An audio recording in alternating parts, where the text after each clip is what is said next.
ሰላም ተኸታተልቲ ሄለን ታይምስ ከመይ ትኾኑ እምበኣርከስ ንሎመውን ንዓኹም ይምህር ዝበልናይ መደብ ቀሪብናልኩም ኣለና እሞ ክትከታተሉና በኸብሪ ንዕድመኩም።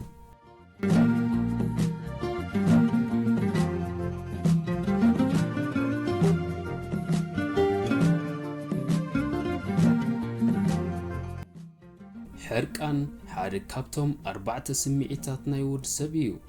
እቶም ካልኦት 3 ድማ ከም በዓል ሻቕሎት ፍርሒ ወይ እውን ሕርቃን ሓጎስ እዮም።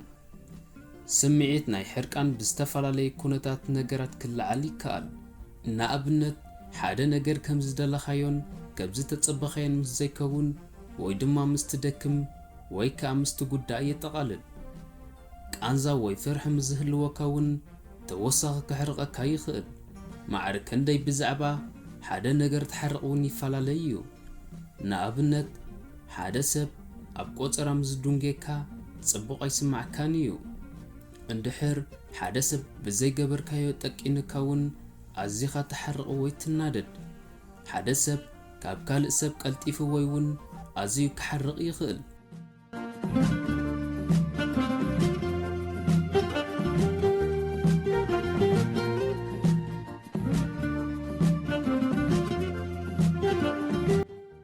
ብተወሳኺ እቲ ምኽንያት ንሓደ ሰብ ክሕርቆ ዝኽእል ካብ ሰብ ናብ ሰብ ክፈላለይ ይኽእል እዩ።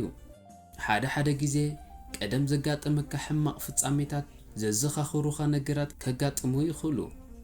ኣብዚ ኩነታት እዚ ካብቲ ካልእ ኣብ ሕሉፍ ዘየጋጠሞ ሰብ ንላዕሊ ኣዝኻ ትሓርቕ።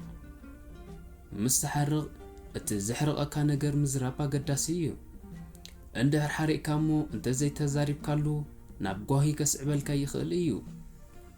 ከምኡ እውን ካልእ ሰብ ብዛዕባ ሓደ ነገር ከም ዘይሓረቕካ ኮንካ ክትቀርቦ እውን ይከኣል እዩ።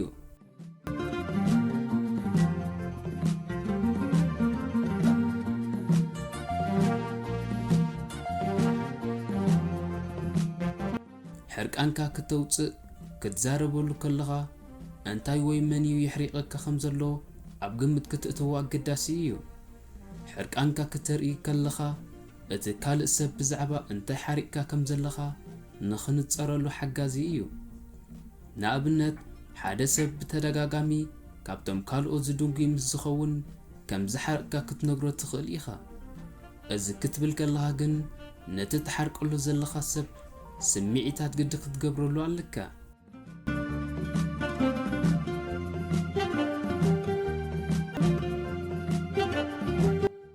ገሊኦም ከም ዝሓረቕካ ምስ ዝርድኦም የቕሬታ ክሓቱኻን ንመጻኢ ጠባዮም ከም ዝቕይሩን ቃል ይኣትውልካ። ሓደ ሰብ እቲ ዘሕርቐካ ምኽንያት እንድሕር ዘይተረድኦ ነቲ ጸገም መፍትሒ ካልእ ክትሓስብ ኣለካ። መሊስ እውን ኣዝዩ ክሕርቐካ ስለ ዝኽእል ሓደ ግዜ እንታይ ከም ዝሕርቐካ ብልክዕ ክትገልጾ ኣይትኽእልን ኢኻ። እዚ ምስ ዝኸውን ካብቲ ኩነታት ክትርሕቕ ኣገዳሲ እዩ። ቅድሚ ነቲ ዝርርብ ምቕጻልካ ንነብስኻ ግዜ ክትህባን ንኽትዝሕልን ይግባእ።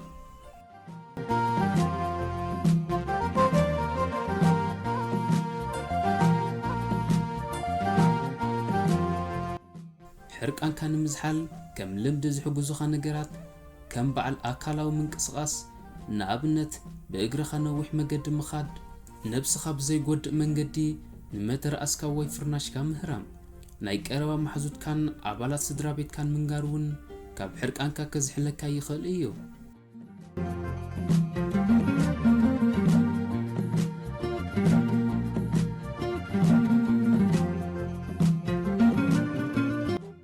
ምስ ዝሓልካ እውን ብዛዕባ ጸገማትካ ክትዛረብን መፍትሒ ክትረኽበሉን ኣገዳሲ እዩ። እቲ ጸገም እውን ኣብ ቀጻሊ ንኽፍታሕ ተስፋ ኣለዎ።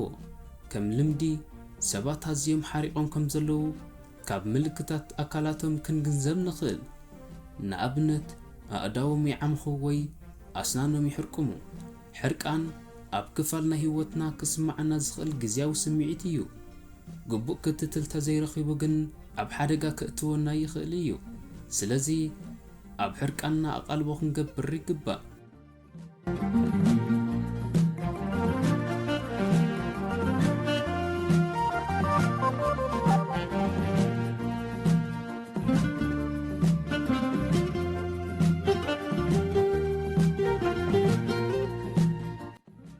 أركز كبرات تخطتلتنا نلوم قريبنا يزنبرنا مدب نزي مسل أبزمت بحال تحستو كساب نرخب سسنايو